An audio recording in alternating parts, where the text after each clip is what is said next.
আমাদের কালকে রাতে সংগঠনের মধ্যে দুর্বৃত্তরা আগুন দিয়েছে এবং আমরা আশঙ্কা করতেছি যে এই দুর্বৃত্তরা আগুন দেওয়ার পিছনে বৈষম্য ছাত্র আন্দোলনের আমরা কিন্তু প্রত্যেকেই এখানে যারা মেম্বার ছিল তারা অ্যাক্টিভ সদস্য এবং 5ই আগস্টের আগে যে 3 তারিখে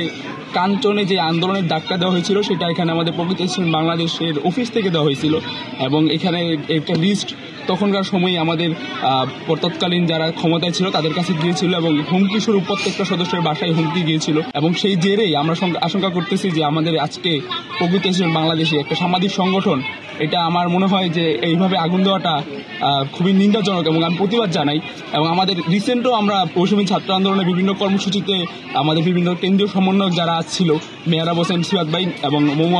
মুনাপু ওরা আমাদের রূপগঞ্জে এসেছিল এবং ওই কর্মসূচিগুলো সম্পূর্ণটা আমরা ডিল করেছিলাম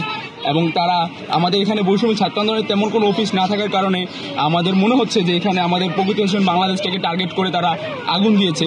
আর এটা শুধু আগুনটা যে একমাত্র বৈষম্য ছাত্র আন্দোলনের মধ্যে পড়েছে তা কিন্তু না, এটা কিন্তু একটা সামাজিক সংগঠন। আমরা অনেক ধরনের সামাজিক কাজ করি, আমরা বন্যা ত্রাণ থেকে শুরু করে প্রত্যেকটা শীতবস্ত্র দেওয়ার বিভিন্ন কর্মসূচি আমরা রিসেন্টলি নিচ্ছিলাম এবং আমার শিক্ষার প্রত্যেকটা সেক্টরে আমরা কাজ করার জন্য চেষ্টা করতেছিলাম। তো এই মাদক বিরোধী কাজও আমাদের এখানে ছিল। তো আমাদের কাছে মনে হচ্ছে যে এই যে আমাদের একটা দমায় রাখার চেষ্টা, এটা আমাদের সমাজের জন্য খুবই একটা ভয়ঙ্কর একটা রূপ দাঁড়িয়েছে। এখন আমার মনে হয় যে এই ব্যাপারে যদি দ্রুত পদক্ষেপ না নেওয়া হয় আমাদের জন্য এটা সমাজের জন্য আশঙ্কাজনক। আর আমরা খুবই তীব্র নিন্দা প্রতিবাদ জানাচ্ছি